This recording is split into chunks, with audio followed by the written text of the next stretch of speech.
I had the weirdest day today. I ran into my ex-boyfriend's mother. Yeah, now I have to get a new windshield.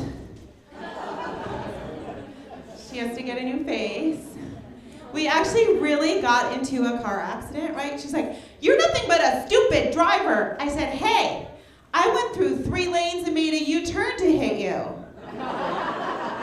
Who's stupid there, right? She had the most annoying habit. She would breathe.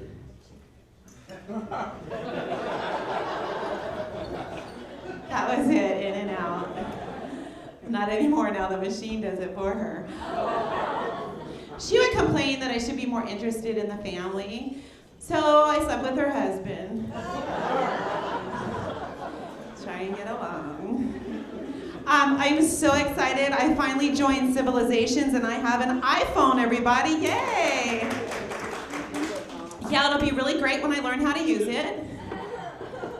It's really difficult. I was thinking when you get your new cell phone, people, it's like getting a new boyfriend or girlfriend because everything's fun and new and exciting. And then after you learn how to push all the buttons, you just want to upgrade to a new one.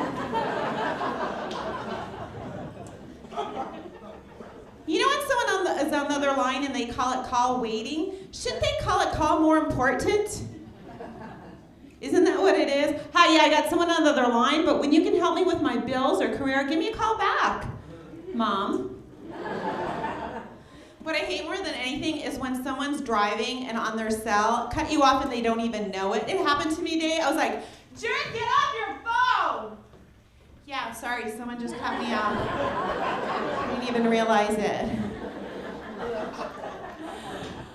So I had a miracle happen over the last couple years. I sold a few TV shows, a couple aired on the E! Network, and now I'm an executive producer.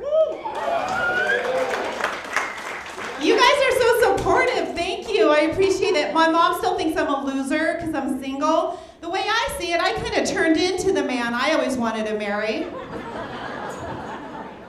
Pretty soon I'll be bald, combing my hair forward. Take myself on my own date, not listen to a word I say. I don't know, I've been engaged 3 times. We always fight. He's like, "I love you, I want to buy you a ring, I want to spend the rest of my life with you." I'm like, well, what kind of ring? Because I could wear a ring, right? So then what happened is like the more I withdrew, the more obsessive he got. It got to a point where I was gonna get a restraining order.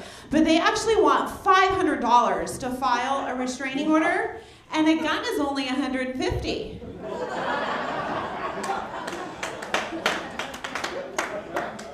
That you can use over and over again. Just clean it with each new relationship. So this is just, what do you call a relationship that ends in a restraining order and a guy putting his fist through the wall?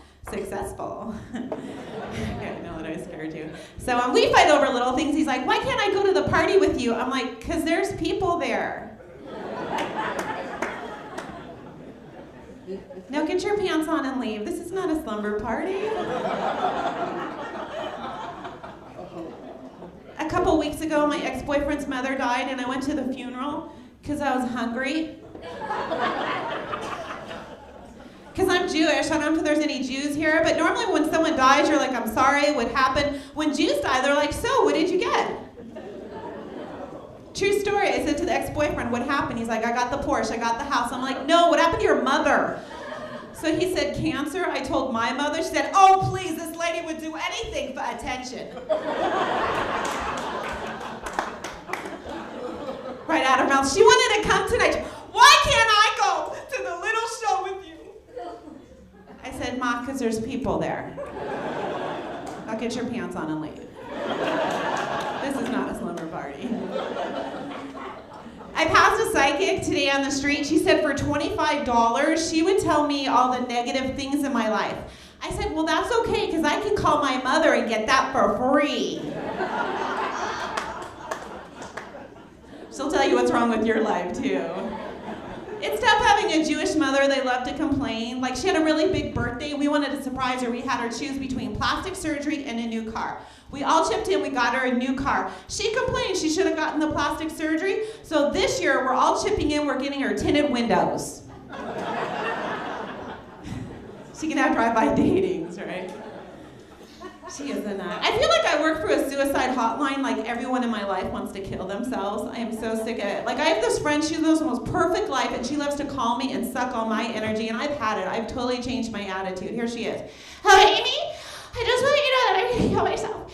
What I do, you can come to my house and have anything you want. I said, well, you need to shop at some better stores. I don't wear thrift clothes.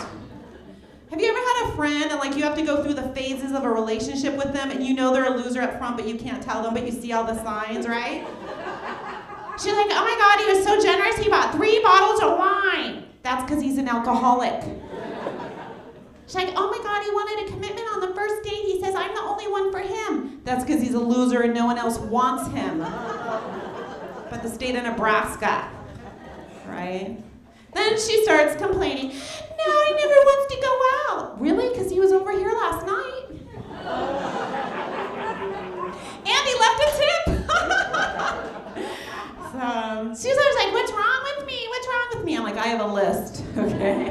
It's printing, right? But I try to help her because she's trying to find a new guy and she's like, oh my God, I'm going to buy all new dishes and silverware. And I'm like, you might want to try lipstick and mascara.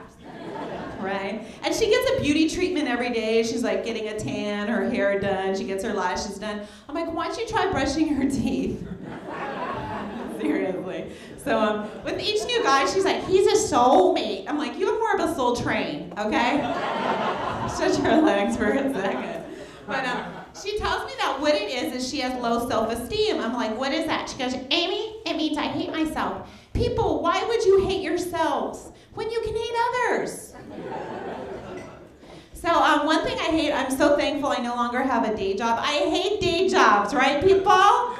Thank you. You know what I hate about day jobs is the way they cut into your day. They're always asking you to do things you don't want to do, like show up, answer the phone. It's like, hey, why don't you get it? It's always for you anyway. He calls me in the office to have the little meeting and tell me what's wrong with me, and he actually hurt my feelings because I've heard this about me before. He goes, Amy, I know what's wrong with you is you're impatient and you talk too fast. And then I thought about it. I'm impatient and talk too fast? Maybe you think too slow. Maybe if you thought a little faster, I could be more patient, right? He's like, no, I'm serious. Maybe you have ADD. And I'm thinking, maybe you're boring. Maybe if you were interesting and I cared about this job, I'd pay attention. You guys have been awesome. Thank you so much.